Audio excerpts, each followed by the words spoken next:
얼마 전에 살펴본 고린도전서 15장 3절 4절은 성경 전체를 통틀어서 가장 간단한 말로 복음이란 무엇인가를 요약하여 가르쳐주는 대표적인 구절입니다. 내가 받은 것을 먼저 너희에게 전하였노니 이는 성경대로 그리스도께서 우리 죄를 위하여 죽으시고 장사 지낸 바 되었다가 성경대로 사흘 만에 다시 살아나사. 성경대로라는 말이 2번 나오고 그리스도께서 우리 죄를 위하여 죽으신 사실, 장사되심, 그리고 사흘날에 다시 살아나신 사실을 복음의 핵심으로 제시합니다. 이 고린도전서 15장 3절 4절과 쌍벽을 이룰 만한 중요한 복음에 대한 진술이 오늘 우리가 읽은 로마서 1장 2절, 3절, 4절에 나옵니다.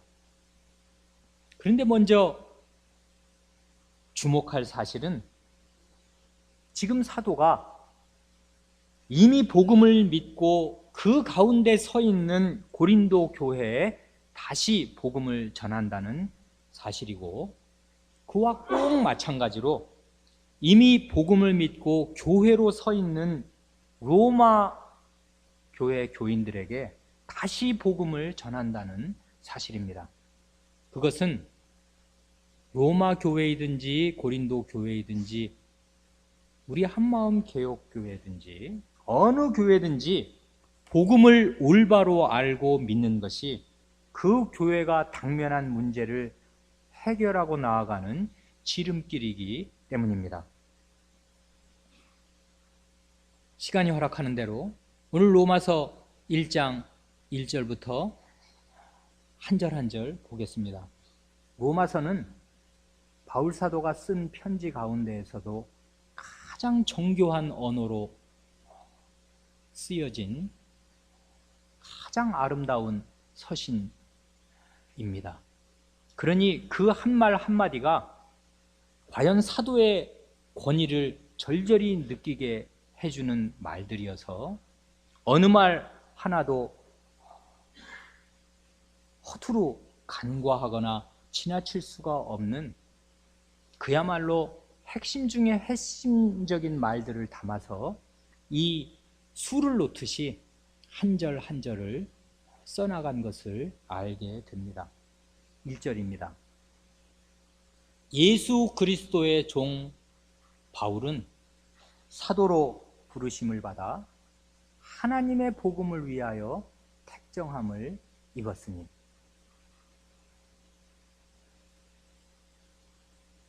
편지 쓰는 방식이 시대마다 다른데요, 오늘날 우리가 쓰는 방식하고 이 바울 사도가 살았던 2000년 전의 고대의 방식이 다릅니다.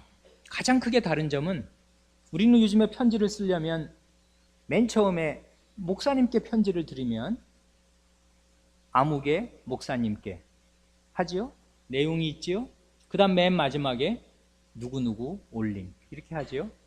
엊그제 우리 유아 세례가 있었을 때 축하문을 쓸 때도 누구누구 선생님께 맨 마지막에 누구누구 드림 이렇게 해서 수신자가 지금은 맨 앞에 나오고 발신자 편지 쓰는 사람이 맨 뒤에 나옵니다. 이게 오늘날의 문화지요. 고대는 순서가 역순입니다. 그러니까 발신자 편지 쓰는 사람이 맨 앞에 나오고 받는 사람이 그 바로 뒤에 나옵니다. A가 B에게 문안합니다 하는 식이 고대의 편지 쓰는 방식입니다. 그러니까 이 바울 사도가 이 로마서도 편지 아니에요. 편지를 로마 교회에 쓸 때 가장 간단한 인사를 하고 싶으면 이렇게 하면 됩니다. 1절 맨 처음과 7절 맨 마지막을 붙이면 그게 가장 간단하고 가장 통용되는 인사가 됩니다. 예수 그리스도의 종 바울은, 혹은 원래 원문을 따르면 그냥 바울은 발신자지요. 그 다음에 맨 마지막 7절 마지막에 로마에 있는 성도들에게 은혜와 평강이 있기를 원합니다. 이러면 아주 훌륭한 편지의 문안 인사, 맨 처음 시작하는 말이 되겠습니다. 그런데 지금 로마서는 그렇게 되어 있지를 않습니다. 이 로마서는 바울이 쓴 13개의 편지 가운데 편폭이 가장 길 뿐 아니라 로마서는 16장이잖아요. 근데 바로 다음 고린도전서도 16장, 장수는 같은데 실제 단어 수나 내용은 로마서가 더 깁니다. 그러니까 로마서는 바울 사도가 쓴 편지 중에 가장 긴 편지입니다. 16장으로 된 편지. 그러니까 우리 요즘에 쓰는 편지로도 상당히 많은 양이죠. 이런 편지 쓰는 사람 요즘에 드물지요. 그뿐만 아니라 맨 앞에 인사말, 이 문안 인사가 가장 깁니다. 그러니 이건 특별한 뜻이 있는 인사말입니다. 인사말이 길어진 이유는 1절부터 7절까지에 걸쳐서 나 바울은 은혜와 평강이 있기를 원합니다 하면 될 말을 이렇게 7절로 느린 이유는 그 속에 자기소개를 하기 때문입니다.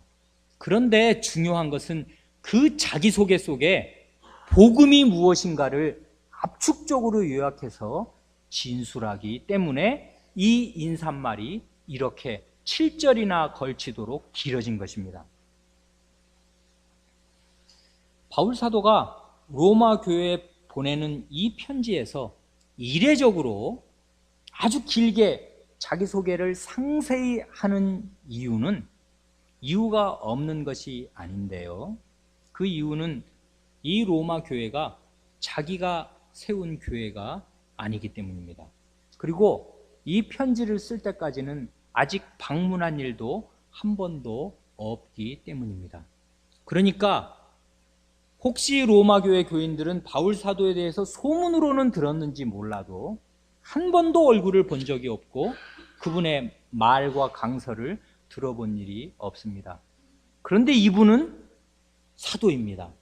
사도는 온 세계를 대상으로 복음을 전할 자격을 부여받은 사람이니까 자기가 같든 같지 않든 전 세계에 있는 사람을 대상으로 믿든 믿지 않든 복음을 전할 수 있는 자격이 있는 분이고, 그런 분으로서 자기가 세운 교회가 아니고 방문한 교회가 아니지만은 이런 필요를 마음에 느끼면서 내가 로마로 갈 텐데 먼저 이 편지를 당신들에게, 로마 교인들에게 보냅니다 하면서 나는 이런 사람이고 나는 사도인데, 사도는 복음을 전하는 사람인데 내가 전하는 이 복음의 핵심은 바로 이것입니다 하면서 맨 앞에 가장 압축된 정제된 말로 복음의 핵심을 딱 잡아서 쓰고 있습니다.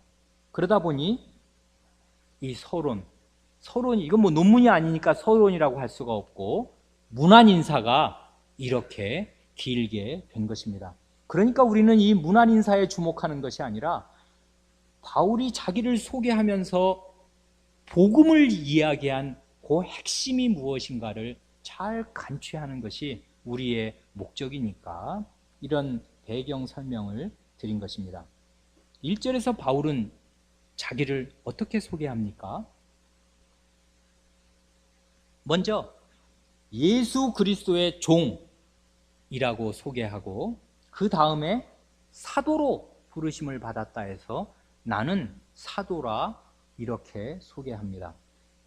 이 예수 그리스도의 종, 우리말 성경에는 1000마디가 되었는데 바울, 곧 예수 그리스도의 종 이렇게 쓸 때 이 예수 그리스도의 종이라는 말이 얼마나 무게를 담은 말인지 알 수가 없습니다. 종이라는 말은 노예를, 둘로스, 노예를 말하는 거거든요. 로마 시대에는 노예제 사회 아니었습니까? 종의 운명은 주인의 처분에 달려 있습니다. 그러니까 지금 바울 사도는 자기 자신을 주인이 마음대로 할 수 있는 노예로 생각하고 있습니다. 나는 노예입니다. 그러니까 종이라는 말은 첫째로는 그 당시 로마 교인도 알고 나 바울도 알고 있는 이 로마의 사회 제도를 반영하는 말이기도 한데, 둘째로는 보다 근본적으로는 구약 성경을 배경으로 놓고서 하는 말입니다. 왜냐하면 구약 성경을 따르면 이스라엘 전체가 여호와의 종이었기 때문입니다. 이사야 43장 1절과 10절에 중요한 부분만 발췌해서 읽으면, 이사야 40장 1절 10절, 이스라엘아 너를 조성하신 자가 이제 말씀하시느니라. 10절, 나 여호와가 말하노라. 그러니까 대상은 지금 이스라엘에게 여호와, 이스라엘을 지으신 여호와가 하시는 말씀인데, 너희는 나의 증인, 나의 종으로 택함을 입었나니 하고 말씀하십니다. 그러니 하나님께서 이스라엘 백성을 지으신 주인이시고, 이스라엘 백성은 택함을 받은 여호와 하나님의 종입니다. 이스라엘 백성 전체가 여호와의 종인 사실을 이스라엘 백성으로서는 모르는 사람이 없습니다. 그런데 특별하게는 이스라엘 백성 전체뿐 아니라 그 가운데에서 특별히 택함을 받아서 귀한 일에 쓰임받은 사람들, 예를 들면 모세나 예언자들이 또한 여호와의 종으로 구약시대 내내 불렸습니다. 이런 예는 너무 많아서 들 필요가 없을 정도입니다. 여호수아 1장 7절 같은 데는 여호수아, 모세의 후계자 아니에요? 후계자에게 하나님께서 당부하실 때 나의 종 모세에게 내가 이렇게 했듯이 너도 그렇게 하거라 하고 이 모세를 가리켜서 하나님 자신의 입으로 나의 종이라 말씀하십니다. 그러니 이 여호와의 종이라는 말은 이스라엘 전체에도 해당되고, 이스라엘 중 백성 가운데 특별한 직분을 얻어서 이스라엘 백성을 섬기도록 인도하도록 부르심 받은 예언자, 이런 제사장, 또 이런 모세 같은 걸출한 지도자들에게도 해당됩니다. 이스라엘 백성 전체나 그들의 지도자들인 모세나 예언자들이 종이라면은 주인은 누구신가? 물을 필요도 없습니다. 우리 가운데 있는 초등학생도 다 알듯이 당연히 여호와이십니다. 그래서 구약 성경에는 주 여호와, 주인님이신 여호와라는 말이 290번 이상 나옵니다. 하나님은 주인이시고 이스라엘 백성 모든 사람들은 종인 사실을 잊을 수가 없이 구약 내내 강조하여 왔습니다. 그런데 이 1절에 놀라운 변환이 일어납니다. 바울 사도가 지금 자기는 종이라는데, 노예라는데 주인이 누구십니까? 누구의 종입니까? 예수 그리스도의 종이라고 합니다. 그러니 주인은 예수 그리스도가 되는데, 아닌 게 아니라 4절 마지막에 가면 그래서 우리 주 예수 그리스도시니라 해서 1절에서는 그냥 예수 그리스도의 종이라고만 얘기해도 사실은 주인이 누군지 다 알 수 있지만, 아예 명토 박아서 못 박아서 4절에서는 우리 주 예수 그리스도라고 그리스도께서 주인이시라 합니다. 그러면 주인이 여호와에서 그리스도로 바뀌었지 않습니까? 여호와의 자리에 그리스도를 놓은 것입니다. 그에 따라 여호와의 종이 예수 그리스도의 종으로 바뀌었습니다. 이것은 우리들은 하도 어려서부터 예수 그리스도, 주 예수 그리스도 이렇게 들어서 당연한 말 같지만, 이 바울 같은 정통 유대인들에게는 이것이 보통 변화가 아닙니다. 이 사람들에게 주는 오직 한 분, 여호와 하나님이셨는데, 그 여호와 하나님의 자리에 그리스도를 딱 갖다 놓고 제일 첫 마디에 내가 누구냐? 나는 예수 그리스도의 종이다 하는 것입니다. 그러니 이제 진정한 여호와의 종이 누군가 할 때 시대가 바뀌었고, 이 바뀐 시대에서는 진정한 예전의 여호와의 종, 그러면 구약 시대 같으면 두말할 나위도 없이 온 이스라엘이 여호와의 종인데, 이제는 누가 진정한 여호와의 종인가 할 때는 예수 그리스도를 따르는 모든 사람이, 그가 이스라엘 사람이든 유대인이든 아니든 관계없이 예수 그리스도를 주인으로 모시는, 따르는 사람이 예수 그리스도의 종이요 진정한 의미의 여호와의 종이 되는 것입니다. 이 놀라운 변화가 예수 그리스도의 종이라는 말 속에 들어있습니다. 그리스도인은 누구나 그리스도의 종입니다. 그리스도의 노예입니다. 이 사실을 인정하지 않고는 그리스도인이 될 길이 없는 것입니다. 그래, 고린도전서 성경 두어 구절을 볼 텐데, 그리스도인은 누구나 그리스도의 종인 사실, 고린도전서 7장 22절을 보면, 주 안에서, 이 주는 언제든지 신약 성경에서는 그러니까 나중에는 그리스도를 가리킨단 말이에요. 여호와를 대신하고 대표하는 그 그리스도 안에서, 주 안에서 부르심을 받은 자는 종이라도 주께 속한 자유자요, 또 이와 같이 자유자로 있을 때 부르심을 받은 자는 그리스도의 종이니라 합니다. 그리스도의 부르심을 받아서 컴온 이리 오너라, 넌 내 제자가 되거라 하고서 그리스도께서 부르시면 그 사람에게 신분이 역전됩니다.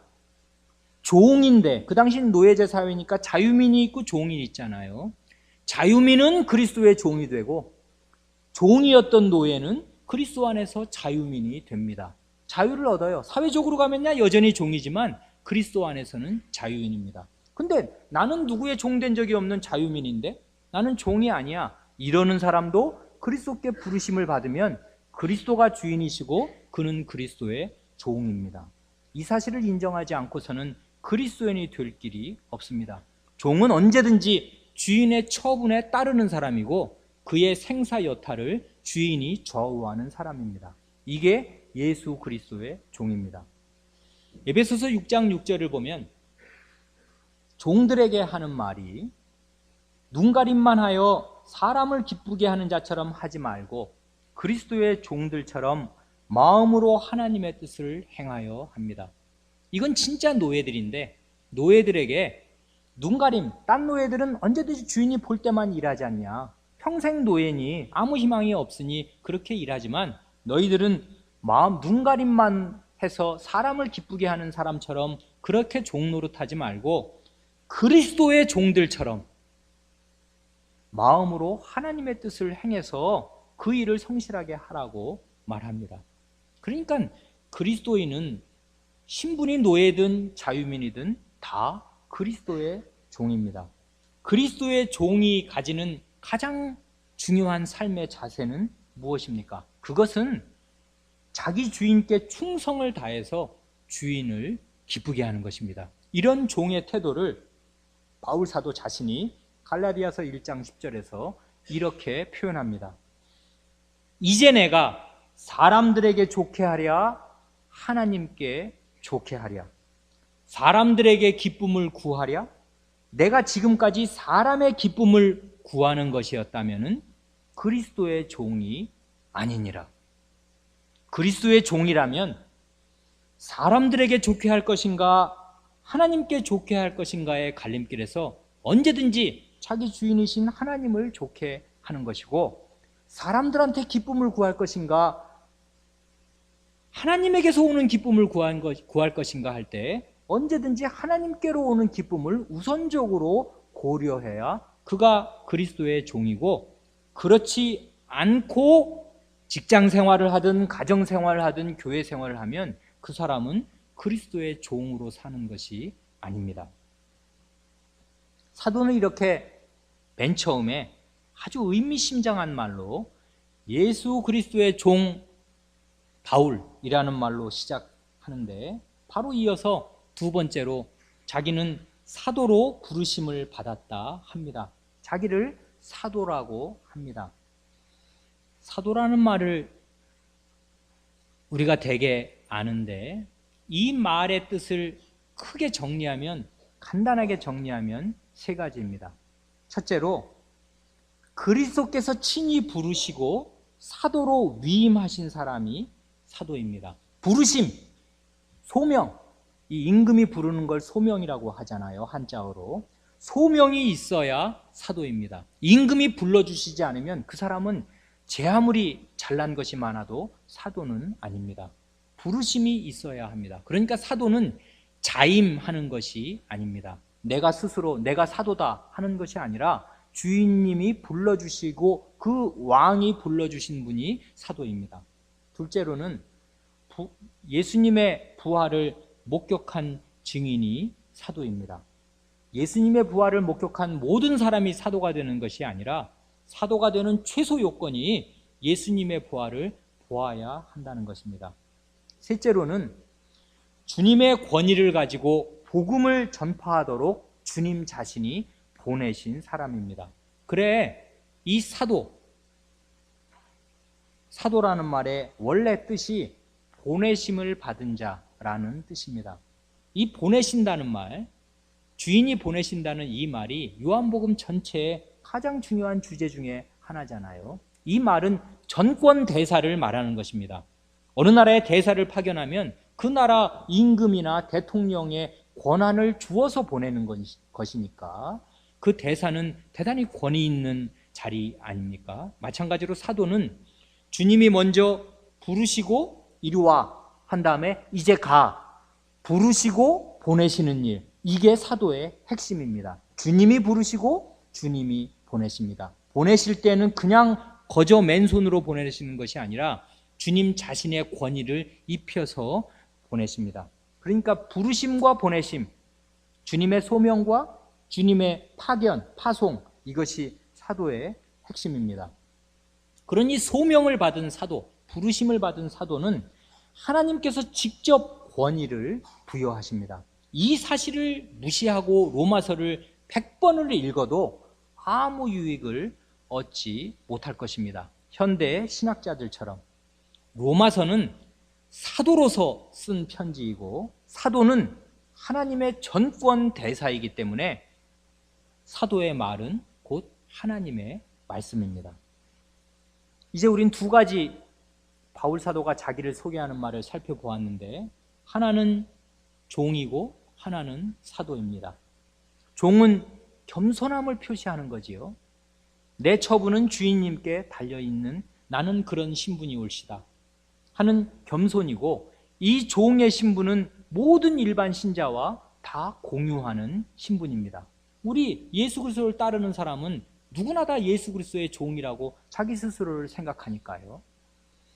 그렇지만 이 종인 동시에 이분은 사도입니다. 권위가 있습니다. 아무나 사도가 되는 것이 아니고 모든 신자가 사도이고 복음을 전하도록 보내심을 받은 것이 아닙니다. 그러니까 이분에게는 특정인만 해당되는 권위가 있습니다.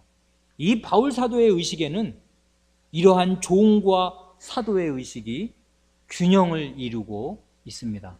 어느 한쪽으로 치우치지 않고 모든 신자와 공유하는 종의 신분으로 자기를 낮추는 동시에 나는 그리스도의 전권 대사다, 그리스도의 권위, 하나님의 권위가 내 어깨에 있다 하는 이 사실을 잊지 않습니다. 그래야만 그가 전하는 말이 하나님의 말씀이고, 그래야 죽은 사람이 지옥에서 천국으로 가는 것이지, 무슨 제 아무리 사람이 훌륭한 사람이라고 그 사람이 말을 했는데 그걸 믿으면 어떻게 그 현저한 죄가 씻어지며 어떻게 영원히 죽을 그 사람이 지옥에서 천국으로 갈 수 있단 말입니까?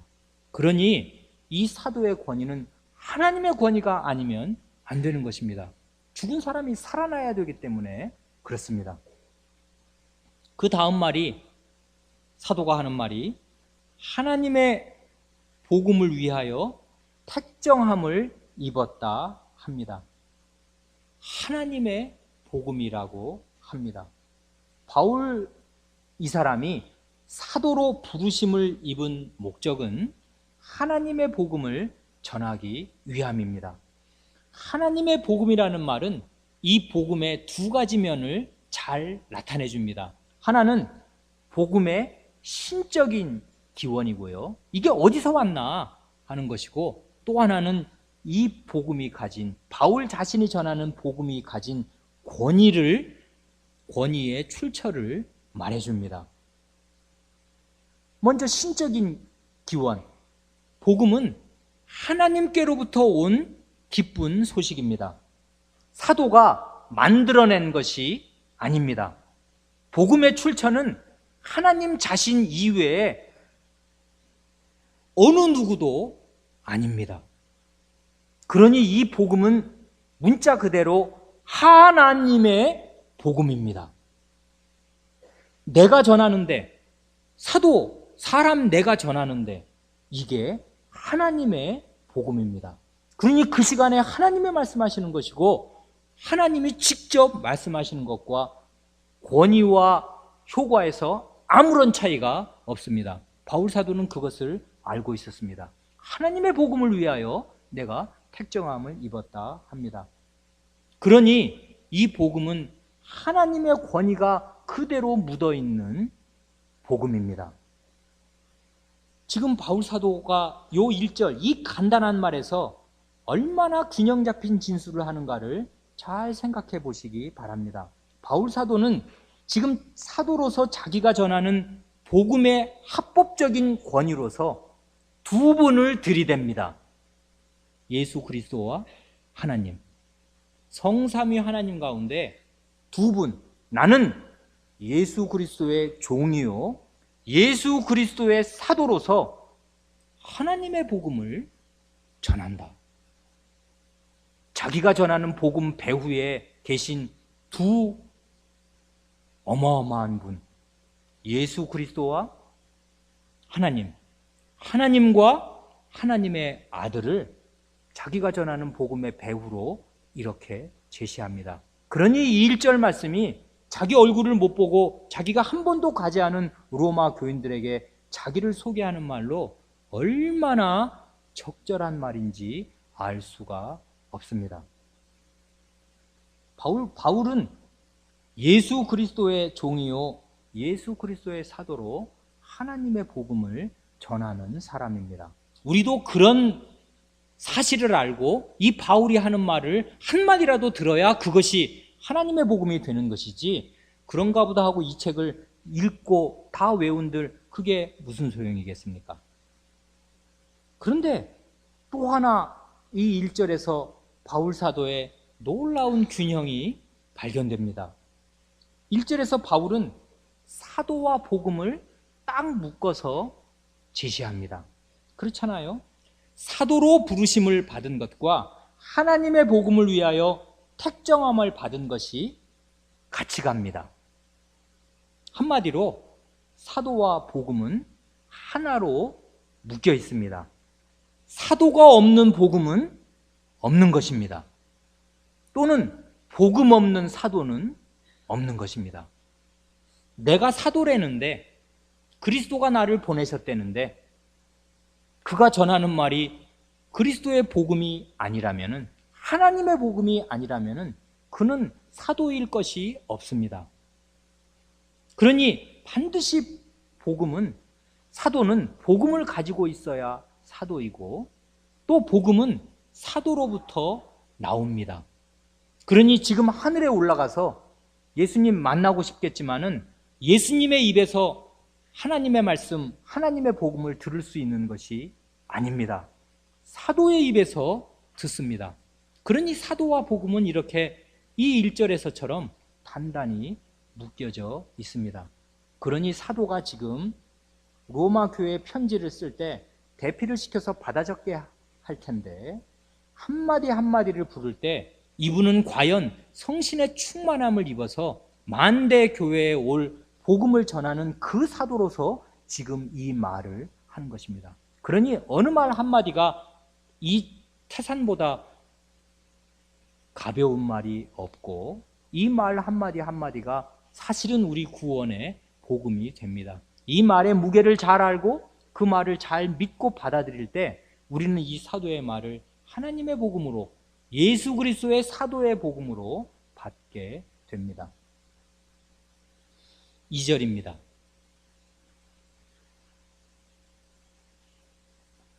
이 복음은 하나님이 선지자들로 말미암아 그의 아들에 관하여 성경에 미리 약속하신 것이라 합니다. 복음은 하나님께서 구약 성경에서 선지자들을 통해 미리 약속하신 것입니다. 그래야 아까 우리가 맨 처음에 생각하였던 고린도전서 15장 3절 4절에서도 내가 받은 것을 먼저 너에게 전하였노니 이는 성경대로 그리스도께서 우리 죄를 위하여 죽으시고 장사 지낸 바 되었다가 성경대로 사흘 만에 다시 살아나사 해서 그 성경은 당연히 구약 성경을 말하는 거 아니에요. 구약 성경대로 죽으시고 장사되셨다가 구약 성경대로 사흘 만에 다시 살아나셨다. 이게 내가 받은 것이고 내가 너희한테 전한 복음의 요체 아니었냐, 이렇게 이야기하는데 이분이 복음을 전할 때마다 이렇게 중요하게 구약 성경을 언급합니다. 그러니까 이 하나님의 복음을 전하는 예수 그리스도의 사도가 지금 말하고 있는 이 복음은 그냥 오다 가다가 하루아침에 갑자기 예수님이 오셔가지고 십자가에 달리셨다가 부활하심으로써 갑자기 생겨난 것이 아닙니다. 이 복음은 하나님께서 구약시대 내내 오랜 기간 동안 준비하여 오신 것이고 약속하여 오신 것입니다. 여기에서 우리는 구약과 신약의 통일성, 하나지요, 구약과 신약이. 그리고 연속성, 이어져 있지요. 통일성과 연속성을 발견합니다. 여기 지금 미리 약속해 오셨습니다. 선지자들로 말미암아 구약 성경에 이 복음에 관해서 하나님께서 약속해 오셨는데 이 약속의 짝을 이루는 말은 성취잖아요. 내가 너 해줄게 한 다음에 그 말이 이루어져야 될 거 아니에요. 약속과 성취가 짝인데, 그러니까 무엇을 해주겠다고 약속하시고 그 다음에 그 약속대로 이루어 주신 거, 이게 복음입니다. 그러니 이 2절에서 이 사도는 약속된 복음, 뭘 해주겠다는 그 기쁜 소식을, 그게 구약의 약속된 복음이잖아요. 그것이 이제 그리스도 안에서 성취되었다. 약속된 복음, 구약의 약속된 복음과 신약의 성취된 복음을 나란히 제시합니다. 이 복음, 내가 전하는 이 성취를 말하는데, 나는 예수 그리스도의 사도니까 성취된 시대에 이 복음이 성취되었다고 말하는데, 이 성취된 복음은 사실은 오랜 약속이 이루어진 그 복음이다 하고, 이 복음이 가진 오랜 역사성, 깊이, 그것을 제시하면서 성취된 복음과 약속된 복음을 대비하면서 우리 앞에 제시합니다. 선지자들을 통해 약속하신 것을 아드님을 통해 이루셨습니다. 성취하셨습니다. 그러니까 우리에게는 적어도 이중의 증거가 있습니다. 사람이 지옥에서 천국으로 간다는데 그 말을 누가 한다고 함부로 믿을 수가 있겠습니까? 그러면 경솔한 사람이겠지요. 증인이 있어야 하고 둘 이상의 증인이 있어야 합니다. 확실해야 합니다. 그래야 내 인생을 걸고, 아니 내가 멀쩡한 자유인인데 왜 누구의 종이 된단 말입니까? 내 인생을 다 내놓아야 되는데, 종으로 내놓아야 되는데 그런 일을 왜 한단 말입니까? 확실해야 되는데 증거가, 적어도 우리에게는 두 가지 확실한 증거가 있는 셈입니다. 구약의 선지자와 신약의 사도, 이 두 가지 증거가 우리에게 주어져 있습니다. 1절에서 우리는 이 복음이 하나님의 복음인 사실을 사도의 입에서 들었는데 2절을 보면 이 복음의 주제는 하나님의 아드님입니다. 그의 아들에 관하여 성경에 미리 약속하신 것이라. 그러니까 하나님의 복음인데 주제는 하나님의 아들입니다.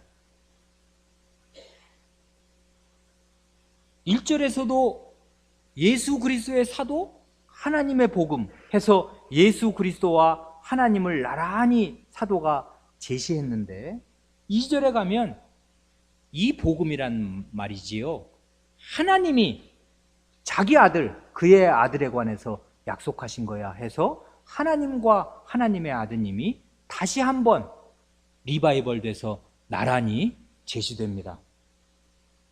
1절과 2절의 내용을 합해서 말한다면 예수님은 그리스도시지요, 주님이시지요, 그리고 하나님의 아드님입니다. 그렇잖아요?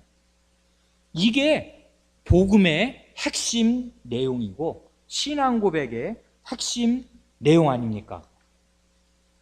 베드로의 신앙 고백, 가장 유명한 신앙 고백, 마태복음 16장 16절, 주는 그리스도시요 살아계신 하나님의 아들이시니이다. 이 베드로의 신앙 고백과 쌍벽을 이루는 마르다, 베다니 마르다의 신앙 고백, 주는 그리스도시요 세상에 오시는 하나님의 아들이시니이다. 똑같잖아요, 내용이. 주, 예수님은 주님이시고 그분은 그리스도시고 하나님의 아드님이시다. 이 고백이 복음의 핵심 내용을 간추리고 있는 고백이고 이 고백이 신앙 고백의 요체인데 바울 사도는 1절과 2절에서 예수 그리스도가 주인이고 나는 그의 종이며 그는 그리스도고 하나님의 아들이시다, 이 말을 하는 것입니다. 이러므로써 복음의 개요를 아주 짧은 두 절에서 아주 효과적으로 군더더기 없이 그러나 가장 비중 있는 말들을 여기다가 제시하면서 우리 앞에 복음이 무엇인가를 제시합니다. 지금 바울 사도는 다 아시는 대로 로마에 있는 신자들에게 이 말을 하고 있습니다. 로마는 어떤 도시입니까? 황제가 사는 곳 아니에요? 당시 세계 최대 발달된 도시거든요. 지금의 워싱턴, 뉴욕을 능가하는 세계의 핵심, 중심지란 말이에요. 로마 황제는 또 누굽니까? 당시 세계의 최고 권력자이면서 로마의 황제는 신의 아들이라는 그런 칭호를 자기가 가지고 살았습니다. 신의 아들이다. 그래서 나중에 자기를 숭배하라는 거 아니에요. 숭배 안 하면 다 장대에 달아서 화형을 시키고 그런 무참한 일들을 할 만큼 자기의 신성, 신의 아들이라는 신성을 과시했는데 지금 사도는 그 로마 황제가 보좌에 앉아있는 그 로마 도시에 사도로서 편지를 내면서 로마 황제를 무색하게 만드는 중대한 발언을 하고 있습니다. 누가 하나님의 아들이냐? 누가 신의 아들이냐?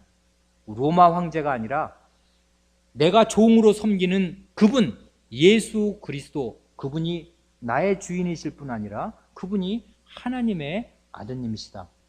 예수님이야말로 진정한 왕이시며 세계의 주이시다 하는 고백을 담아서 이 짧은 1절, 2절로 자기가 누구인가 하는 것을 얼굴도 못 본 교인들에게 이렇게 효과적으로 소개하고 있습니다.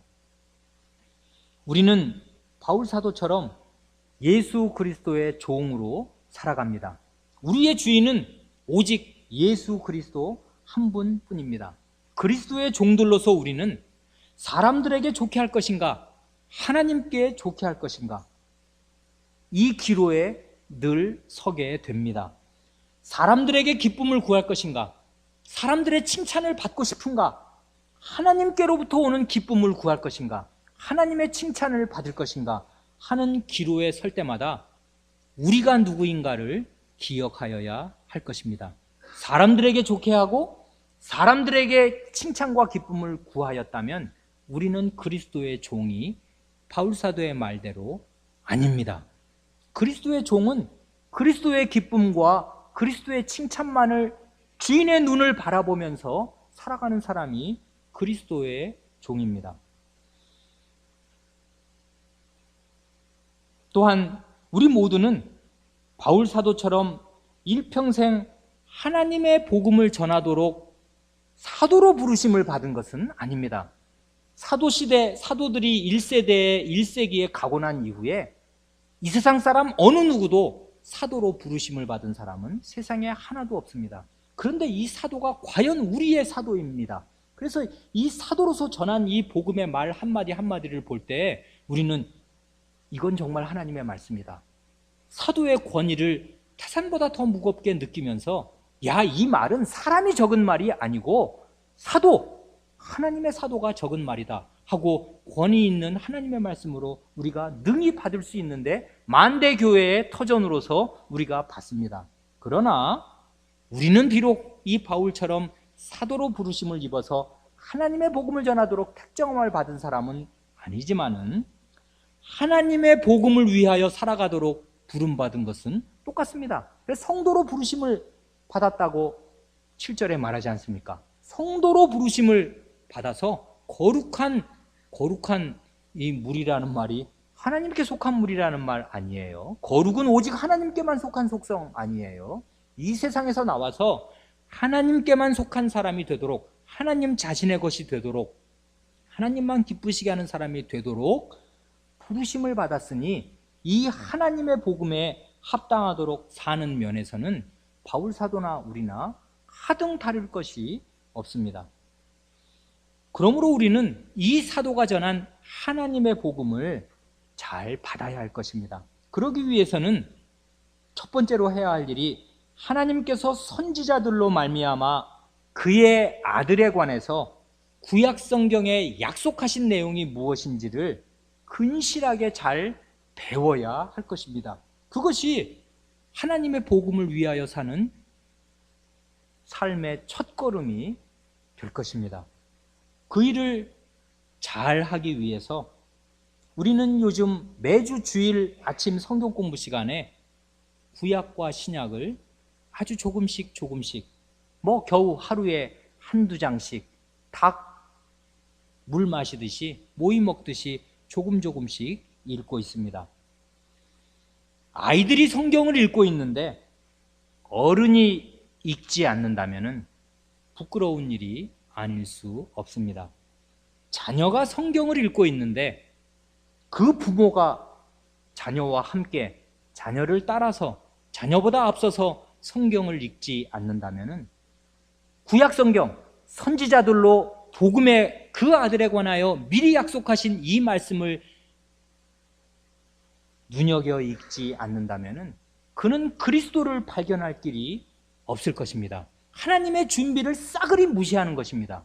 구약 성경을 잘 모른다는 이야기는 구약 성경 출애굽기에서 창세기에서 오늘 우리가 읽는 레위기에서 어떻게 그리스도가 나타나는지를 하나님이 약속해 오셨는데 그것을 모르면서 나는 복음을 믿노라 어떻게 그렇게 말할 수 있겠습니까? 그러니 사도의 복음을 받는 사람, 하나님의 복음, 신적인 기원과 신적인 권위를 가진 이 복음을 순하게 받는 사람이라면 사도의 가르침을 따라서 구약 성경에 미리 하나님께서 그의 아들에 관해서 해오신 그 약속들을 아주 근실히 내 다른 일은 못해도 주말 TV는 못 보는 한이 있어도 이 약속의 내용은 내가 알아가리라 하는 근실한 학생의 마음으로 자녀들과 함께 구약 성경을 차근차근 읽어가야 할 것이고 평생을 그렇게 근실하게 배워야 복음의 학생이 될 것이고 그때 그 사람 마음속에 그리스도가 커질 것입니다. 왜 그 사람이 그리스도의 종으로 실제는 살지 않고 왜 그렇게 자기가 자기주의 노릇을 하면서 삶으로써 복음의 대의를 늘 배반하고 사는가 하는 것은 그리스도를 잘 모르기 때문입니다.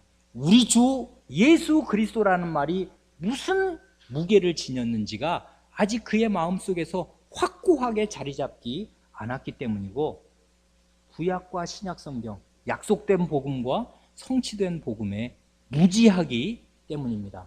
알기는 조금 압니다. 그러나 그 아는 지식이 자기 삶을 이끌어가지를 못합니다. 희미하게 알고 있기 때문입니다. 그러니 우리는 이 복음을 알기 위해서 그리스도의 종들로서 근실하게 하나님의 말씀을 읽어야 하겠습니다. 기도하겠습니다.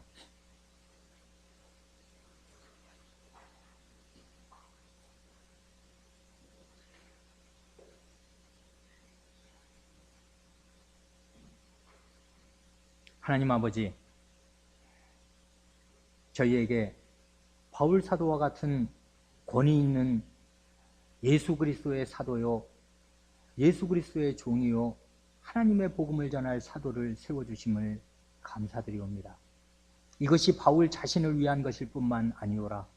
그의 봉사가 오늘 저희를 위한 것임을 생각하고 주님께 감사드리오며, 바울이 사도로서 전하는 이 복음을 저희가 다 그 무게대로 다 받고 마음에 새기며 이 말씀을 따라 살아 복된 삶을 살게 하여 주시고, 그리스도의 복음을 아는 사람으로 살게 하여 주시고, 그리스도의 종으로 살게 하여 주시기를 구하오며, 하나님의 복음이 저희 마음을 밝게 비추어서 복음을 모르는 사람으로 살지 않고 복음을 아는 사람으로 살게 하여 주시기를 구하옵니다.